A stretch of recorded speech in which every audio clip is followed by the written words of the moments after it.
Bismillahirrahmanirrahim. Assalamualaikum warahmatullahi wabarakatuh.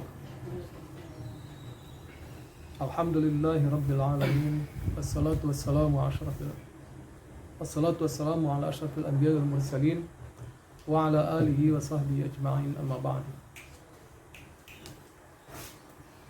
Para saimin dan saimat yang dirahmati Allah, marilah kita senantiasa bersyukur kepada Allah Subhanahu wa taala karena kita sudah melewati 5 hari puasa. Ya, mudah-mudahan dengan 5 hari puasa yang lalu itu dan malam ini malam ke-6. Ya, mudah-mudahan puasa yang telah kita lalui, qiyam yang telah kita lalui, dan ibadah-ibadah lainnya serta aktivitas amal soleh yang kita lalui adalah merupakan amalan yang diterima oleh Allah Subhanahu wa taala dan insya Allah akan memberikan perubahan yang baik, lebih baik kepada kita sekalian. Salam dan salam semoga senantiasa curahkan kepada junjungan kita Nabi Muhammad SAW, pada keluarganya, sahabatnya, dan semoga pada kita semua para pengikutnya hingga zaman nanti. Saimin dan saimat yang dirahmati Allah, pada kesempatan malam hari ini saya akan mencoba menyampaikan tentang siapa yang disebut sebagai orang beriman yang sebenarnya. Ya. Al-mu'minuna haqqa. Jadi ada orang yang beriman enggak sebenarnya. Kalau dilihat dari kalimat ini, berarti ada orang beriman tapi itu belum sebenarnya. Nah, ini saya akan nyatakan apa saya akan sampaikan tentang siapa orang beriman yang sebenarnya itu. Disebutnya al-mu'minuna haqqa. Di surah Al-Anfal ayat 1, ayat 2 itu dikatakan begini. A'udzubillahi minasyaitonir rajim. Innamal mu'minuna alladzina idza dzukirallahu wajilat qulubuhum wa idza tuliyat 'alaihim ayatuhu zadatuhum imana wa 'ala rabbihim yatawakkalun.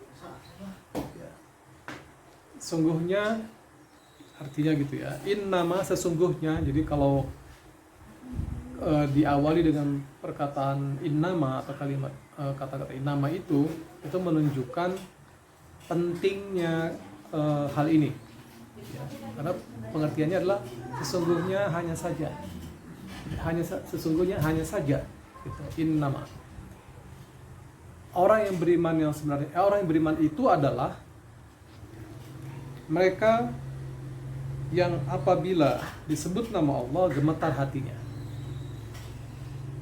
Disebut nama Allah gemetar. Ini syarat pertama seorang al-mu'minuna haqqa.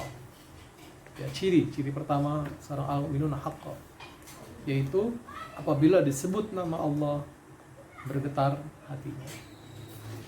Apakah getarannya seperti apa? Mungkin setiap kita akan bisa merasakannya, tetapi bukan cuma sekedar getar begitu.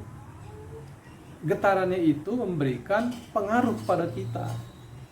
Jadi begitu misalnya kita mendengar ayat Allah dibacakan, ya, dengan serta-merta seluruh jiwa raga kita itu memperhatikan. Ini pertama ya, proses getaran hati itu adalah dengan memperhatikan apa yang didengarnya dari ayat Allah yang dibacakan. Kemudian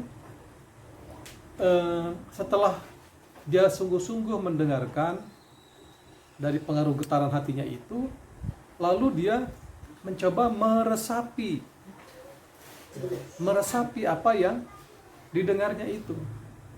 Apa ini peringatan yang Allah sampaikan itu ya, diresapi sampai ke lubuk hati yang paling dalam.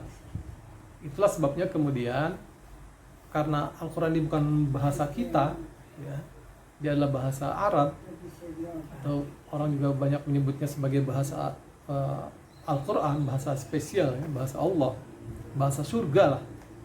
Maka kemudian untuk kita yang bahasa kita bahasa Indonesia atau bahasa Melayu, maka otomatis harus juga mengetahui, ya, agar kita bisa lebih meresapi apa yang disebutkan tadi, apa yang dibacakan tadi. Ya, maka di sana dituntut kepada kita untuk belajar, ya, memahami pertama arti dari apa yang kita ucapkan dari Al-Quran, dari firman Allah itu. Nah, dari ketika kita sudah mampu memahami itu, maka otomatis kita akan bisa meresapi artinya, gitu ya. Jadi getaran hati kita itu bukan cuma sekedar mendengar lalu merinding, gitu ya. Biasanya kan kalau ada getaran kemudian sekujur tubuh ini pada merasakan getaran itu. Bukan cuma sekedar itu, tapi juga kemudian kita mencoba meresapi artinya, memikirkan artinya, gitu. Makanya di sana nanti kita akan mengenal apa yang disebut tadabbur, ya. Afala yatadabbaruna al-Qur'an am 'ala qulubin aqfaluha, gitu, dalam surah Muhammad, ya. Apakah tidak kamu perhatikan, ya, afala yatadabbaruna al-Qur'an am 'ala qulubin aqfaluha, atau apa kemudian kamu akan mati hatimu karena itu, karena tidak memperhatikan dengan sungguh-sungguh, karena kita tidak mentadaburi Al-Quran dengan sungguh-sungguh. Jadi itu bukti getaran. Jadi bukan cuma sekedar mendengar lalu kita merasa bergetar, tapi juga adalah kita resapi lalu kita mencoba memahami. Di sanalah pentingnya kita memahami bahasa Al-Quran ini, ya. Dulu orang-orang ketika Al-Quran diturunkan di tanah Arab, itu orang Arab paham, ya, tapi juga tidak paham sepenuhnya, ya. Buktinya ada orang-orang Arab itu yang begitu dengar biasa aja.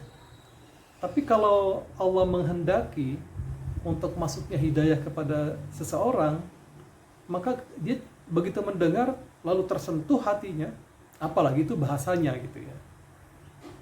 Maka kemudian hidayah yang Allah berikan itu masuk ke dalam hatinya dan kemudian dia berubah. Dan karena Al-Quran itu memang memerlukan targetnya adalah perubahan pada manusia, gitu ya. Jadi bergetar hatinya apabila dibacakan dibacakan ayat-ayat Allah, gemetar hatinya, atau disebut nama Allah, bergetar hatinya. Idza dzukirallah wajilat qulubuhum. Kemudian yang kedua, wa idza tuliyat alaihim ayatuhu zadatum imana. Gitu. Yang kedua adalah apabila dibacakan ayat-ayat Allah, wa idza tuliyat alaihim ayatuhu zadatum imana, maka bertambahlah keimanannya. Ini ciri orang beriman. Enggak bukannya habis dengar terus cuek lagi, dengar lagi, cuek lagi, ya. Mungkin karena dia tidak paham, atau mungkin juga dia tidak mau berusaha untuk memahami Al-Quran. Makanya di kita ini umat Islam, ya mungkin mayoritas seluruh dunia yang mendengarkan Al-Quran tapi tidak memberikan perubahan pada dirinya. Kenapa? Karena Al-Quran ya cuma sekedar dibaca saja dan kemudian tidak berusaha untuk memahami artinya. Maka di sana kemudian kebanyakan kita, walaupun kita mayoritas muslim yang terbesar di muka bumi ini, tetapi ternyata kualitasnya tidak sebanding dengan kuantitas kita yang mayoritas ini. Kan mestinya kalau kita ini mayoritas dan mayoritas kita itu benar, maka pasti negeri ini senantiasa diberikan keberkahan oleh Allah, gitu ya. Kenapa? Karena kitanya memahami Al-Quran lalu praktekkan Al-Quran itu.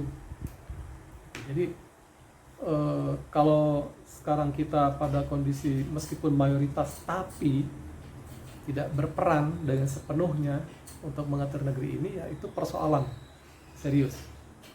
Nah, kita di bulan Ramadan ini biasanya eh, betul-betul berusaha mendekati Al-Quran. Ya, alhamdulillah semangat mendekati Al-Quran cukup tinggi di bulan Ramadan ini. Tapi bisakah kita memelihara semangat dekat Quran itu sampai 11 bulan ke depan? Supaya apa? Supaya ada perubahan. Dan yang lebih harus kita perhatikan lagi adalah bahwa bukan cuma baca ya yang kita lakukan di bulan Ramadan, tapi juga mentadaburinya, ya, mempelajarinya dengan sungguh-sungguh. Pelajari dengan sungguh-sungguh Al-Quran itu sehingga kita faham dengan apa yang kita baca, dan itulah yang kemudian kita bisa bertambah-tambah keimanan kita. Maka saya selalu mengatakan bahwa Ramadan ini bukan cuma sekedar tilawah, tapi tadabbur, tadarus, gitu ya. Tadarus itu kan bukan cuma sekedar baca, apalagi bacanya sampai keburu-buru gitu, untuk supaya segera hatam. Tapi juga mempelajarinya, tadarus, tadabbur. Ya. Tadabbur itu lebih lagi kepada bukan cuma sekedar paham, tapi juga betul-betul menghayati itu lalu mempraktekkan Al-Quran itu. Jadi hasil tadabbur itu adalah kita semakin mampu memahami, kemudian mempraktekkan dalam kehidupan kita sehari-hari. Nah, ini ciri yang kedua. Ya, bila dibacakan ayat Allah, bertambahlah keimanannya. Jadi begitu kita biasa mendengar ayat Al-Quran, nggak sambil lewat, tapi apalagi kalau sudah ada seruan, ya ayyuhalladzina amanu, hai orang yang beriman, ya, maka itu harus kita mau ngapain ya Allah, gitu ya. Dengan seruan ini, saya kan orang beriman, lalu apa nih kata Allah? Nah, di sana perlunya kita memahami Al-Quran dengan sungguh-sungguh dan pelajarinya. Kemudian yang ketiga adalah wa ala rabbihim yatawakkalun, dan kepada Tuhan mereka bertawakal, berserah diri. Ini ciri yang ketiga dari al-mu'minuna haqqan, ya, bertawakal. Apa itu tawakal? Tawakal adalah penyerahan diri secara total atas apa-apa yang sudah kita azamkan dan kita lakukan, dari azam yang kita lahirkan.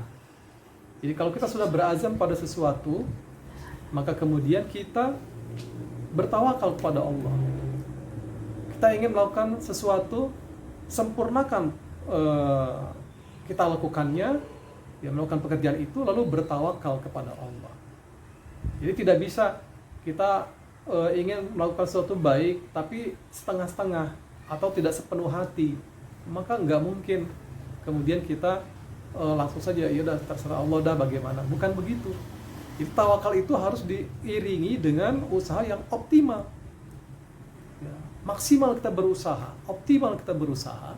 Nanti kemudian setelah dipenuhi itu semua sunnatullahnya, aturan-aturan mainnya dengan sungguh-sungguh, barulah kita bertawakal. Kenapa kita harus tawakal? Kenapa kita harus berserah diri? Hasilnya terserah Allah. Mau seperti apa? Yang kita sudah penuhi itu aturan-aturannya sesuai dengan apa yang telah ditunjukkan oleh Allah dan Rasulnya atau sunnatullah lainnya. Setelah kita penuhi itu, hasilnya serahkan kepada Allah. Ini yang disebut tawakal. Ya, nanti kemudian kalau Allah ingin menguji kita, boleh jadi hasilnya tidak seperti yang kita harapkan. Boleh jadi seperti itu. Ya. Nah, ketika misalnya ternyata harapan kita tidak sesuai dengan apa yang diberikan oleh Allah, buat seorang yang tawakal, dia tidak kecewa. Biarlah, mungkin Allah belum berkehendak. Pasti Allah akan berikan hasil yang lebih baik dari apa yang sudah kita sangkakan itu. Itu tawakal namanya. Dia tidak akan kecewa, tidak akan frustrasi, tidak akan putus asa dengan hasil yang diberikan oleh Allah itu. Yang penting tadi ya, usaha kita sudah optimal, usaha kita sudah sesuai dengan sunnatullah di alam semesta ini, ya, sudah mengerahkan seluruh potensi jiwa dan pikir kita, baru kemudian kita serahkan kepada Allah hasilnya. Karena setiap usaha yang kita lakukan itu, Allah tidak menuntut hasil, Ya, Allah